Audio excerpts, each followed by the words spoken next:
I used to strongly and honestly, I feel like I could represent my generation so much because I honestly did not care whether I lived or died. But now, I cannot die with people thinking I'm a rapist or a criminal. I can't leave until this shit is straight. You know, I'm not suicidal. I can't go until y'all really know what time it is. And then after that, boom, it's all over. And we can see, you know, how this shit fall. But that's how it is. And the reason being is because if I can't live free, if I can't live with the same respect as the next man, I don't want to be here. Because God has cursed me to see what life should be like. If God wanted me to be this person and be happy here, he wouldn't let me feel so oppressed. He wouldn't let me feel so trampled on. You know what I'm saying? He wouldn't let me think the things I think. So I feel like I'm doing God's work. You know what I'm saying? Just because I don't have nothing to pass around for people to put money in the bucket don't mean I ain't doing God's work. I feel like I'm doing God's work. You know what I'm saying? Because these ghetto kids ain't God's children. And I don't see no missionaries coming through there. You know what I'm saying? So I'm doing God's work. While Reverend Jackson do his up in the middle class and he go to the White House and have dinner and pray over the president, I'm up in the hood, you know what I'm saying, doing my work with my folks. And just because I don't live there don't mean I don't go there. I got to go there because I can't hang nowhere else. What would a Vietnam vet be like without a sergeant, without any backup, without any other soldiers, nobody but a Vietnam vet in Vietnam? When he came home, how would he be? And that's me. I had to go through all that street, war, everything, the same drugs that everybody else get turned out on. You know, where I would have been stopped short of, I made it past. And here's where I am. But because I made it past, I missed some lessons. You know what I'm saying? And you can see the lessons that I missed when you talk to me. You can see where I haven't had a father when you talk to me. You know what I'm saying? You can see where I spent a lot of my time in the streets when you talk to me. Because the words that I say are not words that come from a mother's mouth or a father's mouth. It's words that comes from a pimp's mouth or a prostitute or a hustler or a drug dealer. You know what I'm saying? But to me, these were my role models. I know for a fact that had I had a father, had I had someone, and I hate saying this because white people love hearing black people talk about this. But had I had a father, had I had some of these opportunities, I'd have been able to help my mother more. She wouldn't have went the road she went. I could have been a better son. You know what I'm saying? She wouldn't have went that road. It was the absence of my father.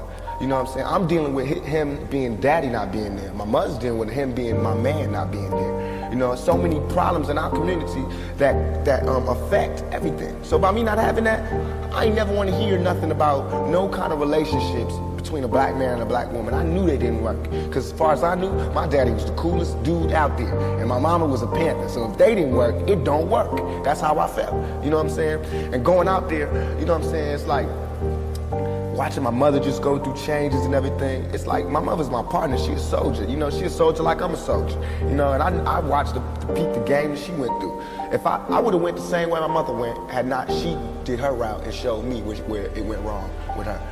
My mother always told me, don't you ever, ever just volunteer yourself to our people, because they'll use you. That's what they do. You know what I'm saying? She also told me to follow my heart and for me to be the leader. I wanted to go to college. I went to school all the way and was ready to go to college. The only thing that stopped me was money. The time all the kids in my school was writing applications to go to college, I didn't have no lights and no electricity. And that ain't my mama's fault. You know what I'm saying? So when I think back to that, I'm not thugging for me, I'm thugging for my family. I pay all the bills. You know what I'm saying? I feed my whole family. Wrong or right, I do. And I can't stop. You know what I'm saying? And if thugging is gonna make me $1 million, because it just got me platinum, then that's what I got to do constantly. And if it makes me feel, because right now, I feel satisfied. I don't feel like I've ever embarrassed myself or my people, you know, in nothing that I've done. And yet, no, I got the whole world fearing me, you know what I'm saying? At 23, weighing 160 pounds, you know what I'm saying? And I ain't even started. I haven't even wrote my plan out yet, and they scared. I got the vice president know who I am, the president, every cop in every city, you know what I'm saying? And I haven't even started working out a plan. I have something to offer to business that hasn't been shown before. You know, I have a whole energy that represents not just black youth, but white youth, Mexican youth, you know what I'm saying? That change right before you go from being 18 and unresponsible to when you go to being like 21, 22, and the whole world's on your shoulders. I believe strongly that my audience empathize with me because I show that side, I show that emotion, raw, uncut, good and bad. And so I think I can bring that more funnel, more directed into screenplays, more albums, producing, managing, you know what I'm saying? If I can figure out just how to control it. I can use it on a lot of different levels. I trip off because it happens out of nothing. It just goes, everybody just be screaming and acting, and I just trip. I get uncomfortable, and it's like similar to a deer being caught in the headlights. I just freeze, and I don't know what to do. I don't know if I should be what they want me to be, or if I should make them hate me so they can stop. Like say something mean so they can just stop. But I'm just like caught in the middle of it because you can't. No one can do that. Police can't do that. They can't stand in front of all those people and control them with a gun and mace and all that. So me with just words, it's like a battle to find the right words to say at the right time. It is my sensitive side that likes to blow up the hard side, because if my image or my reputation can stop a confrontation before it happens, I'm fine. You know what I'm saying? I know how it is day to day. It's a constant man ego check going on in this street, in this world. So part of that is just like, that's my resume. But as far as the media, they look at it something different. They don't care about my resume. They don't care about me not getting in trouble. It's just another story, and it's a real story. They don't have to pay for it, and they're gonna milk it for all it's worth. As far as people, they want me, when they first see me, to humble myself. They want me to be like this and just because they're scared of me. But I don't feel like that's my job, to humble myself, to show you that I'm not a threat. I'm not a threat unless you're a threat to me. You know what I'm saying? So when people say, when you meet Pac, he's different than he is, because when somebody one-on-one, anybody one-on-one, I believe, honestly, that I can talk. I believe that I have the ability to reason, I have logic, I have compassion, I have understanding. If we talk, there's no problems. You know what I'm saying? But that's not what happens. People use what they heard in the media, and that's how they come at me. And then, we got a clash. A lot of the times that I sat up in court, I couldn't defend myself, you know what I'm saying? And it wasn't like the things they were saying about me were beyond my comprehension, or the things that I could say weren't gonna help my case. But because, it's like being exiled, from society, and that's how I feel. And this whole, the anger comes from, I'm tired of waiting for my past to get into society. All I ever wanted to do was make me and everybody around me feel more comfortable about where we were. You know what I'm saying? About the places that we stayed. This is our home base. Let's build it up. Let's be happy about where we come from. You know what I'm saying? Instead of trying to assimilate and get a pass key to where they at. You know what I'm saying? Not to say that everything needs to be separate, but we gotta find pride in ourselves. You know what I'm saying? And once you get the pride, like damn near 2 seconds after the pride comes anger from being held like that for so long, and to be made to go through those changes, you get mad. You know what I'm saying? As soon as any black man receives his first 3 checks, he starts getting mad. Because it's not about the necessity of having to have a job and having to pay and having to do that. You don't care no more about the smiles and the, yes, massa, because you done got paid. You know what I'm saying? And now it's like you want to save money. You want to help other people. And you see how far it is, how far you have to go to help anybody in your neighborhood. It's set up for me when I get paid, for me to exit the ghetto. You know what I'm saying? The only reason I've had these problems is because I haven't left yet. And these problems don't come from a white man. It comes from just society, the problems that we have. First of all, nobody could call me a sellout. I'm not going for that. I'm not even in that. I'm not looking for approval from the black community, because we don't give approval.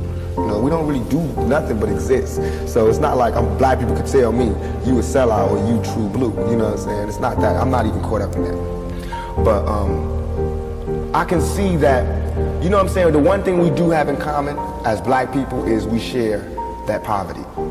So the thug side is more closer to the poverty than me being rich. How can I come to any community center, you know what I'm saying, sporting a Rolex Presidential, all these diamonds, and be like, look, we, you know what I'm saying, gotta.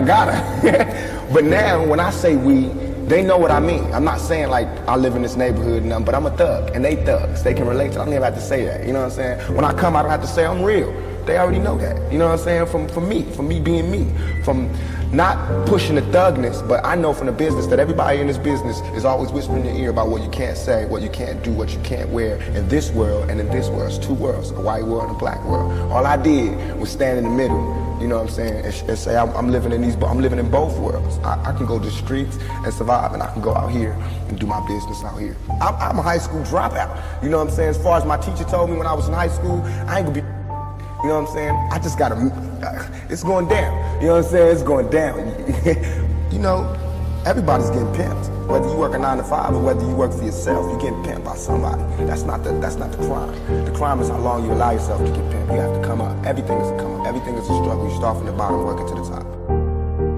The press and the media make you think that a black man arming himself is illegal or criminal, or that he wants to arm himself to rob a liquor store or something. You know what I'm saying? That is for me to defend myself, and it should always be. It's just about surviving, you know, and we have to be honest about the tools that we use to survive.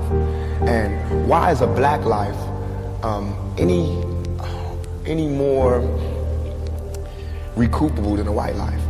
You know what I'm saying? We know that they don't put the same security in the ghetto that they do in the whites in the white neighborhoods. So therefore, for me to be out here saying don't, you know, put your guns down and no violence, that's hypocritical. And if I didn't talk about the violence, everybody would act like the violence wasn't there. We as rappers bought that violence. We bought the violence that we seen on the street. We put in our records for years. And after 3-4 years, people finally starting to see it because of all the statistics that's going on in the streets. If we stop talking about it, then they wouldn't take statistics. And when they stop taking statistics, then we'd be killing each other in the street, and these white people wouldn't care no more. Only reason they care is because, you know, there's been some strays, and we done slipped over in the white neighborhoods, and there's kids in Iowa that want to be like us. You know what I'm saying? There's kids in Indiana that's trying to be like us, because they can relate too. In 2 years, I've had a gun pulled on me by my limo driver, by police, by everybody. You know what I'm saying? And I better be. You know what I'm saying? I've been attacked. You ain't read the papers about these skinheads trying to blow up black churches. Why? They see me as the enemy just like y'all do. You know what I'm saying? They can come to my house and sit outside my house just like anybody else can. A skinhead. And once my life is gone, it's gone. Can't nobody give it back to me. Not the judge, not the president, not the governor, not Calvin Butts, not Jesse Jackson. They can't do nothing but come to my funeral and talk pretty about how black people suffer. You understand? And as far as Jesse Jackson, my first acting job was at the Apollo Theater when Jesse Jackson was running for president in 1984. It hurts me for him to say anything negative about any rapper because we supported him. He should support us. You know what I'm saying? As far as his image, you know what I'm saying? What was he doing? You know, he should be the last person talking about gun violence when he sat right there while Martin Luther King caught one in the neck. You know what I'm saying? Things ain't really changed that much. I swear to God, nothing I ever say is meant to be something where innocent people get hurt. Nothing I ever say is meant to be like a end all, let's go do it right now. Nothing. Everything I ever say, and if any, this is so we can set it clear, anything I ever say as it pertains to my peers and being strapped is only in self-defense. You know what I'm saying? Because right now where I'm at, the world is harsh. And I just don't got no beautiful stories. You know what I'm saying? I'm gonna just be getting them ready. Because that's why I think I messed up. If somebody would've grabbed me, pulled me to the side and been like, look, Tupac, as soon as you step out here, they're gonna be at you. If somebody would've explained it to me, I wouldn't have took the same mistakes. But I made those mistakes. And that was my job to stop somebody else from making those same mistakes. To lay it out. To lay out the real map on the world and how it is. Everything I'm saying is a warning, is a plea for help. If everybody's so goddamn worried about me, why ain't nobody came to help me? You know what I'm saying? I never wanted to be no star. This ain't my job. I don't care if everybody don't cheer for me. You know what I'm saying? If you're not cheering for me for what I'm doing, don't cheer for me. Don't cheer because you think I'm cute. You know what I'm saying? Screw that. Cheer for me for what I'm doing, for what I stand for. And when I go to jail, you should cheer louder. You know what I'm saying? Because I'm standing up for what I do. I'm not robbing nobody, not stealing from nobody. I never took nothing. Everything I do to represent my people. I do because I think this is what they want me to do.